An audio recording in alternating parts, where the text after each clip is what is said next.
Hi. International trip అంటే యూఎస్ఓ యూకేనో వెళ్తారు. But నేను ఫస్ట్ టైం హాంకాంగ్ వచ్చేసాను.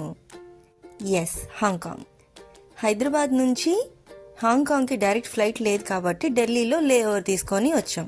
This is Delhi airport and ఢిల్లీలో ఎర్లీ మార్నింగ్ 5:30కి మా ఫ్లైట్. సో ఈ లోపు లాస్ట్ టైం ఇండియన్ మీల్ తిన్నాను. ఎర్లీ మార్నింగ్ 5:30 కంటే నిద్రపోతూ ఉన్నా. లేచేటప్పటికి హాంకాంగ్ వచ్చేసింది.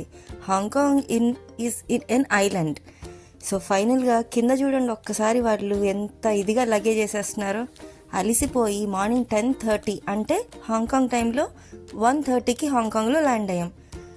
ఎక్కడైనా మెట్రో ట్రైన్ తీసుకొని వెళ్ళి లగేజ్ క్లెయిమ్ చేయడం చూసారా? మేము అలాగే చేసాం. సో అక్కడి నుంచి కౌలూన్ స్టేషన్కి వచ్చేసి స్టేషన్ నుంచి క్యాబ్ తీసుకొని హయాత్ రీజెన్సీ నా హోటల్కి వచ్చేసాను. హోటల్కి వచ్చిన ఫుడ్ కోసం తిరిగాను చూడండి. Next part loading.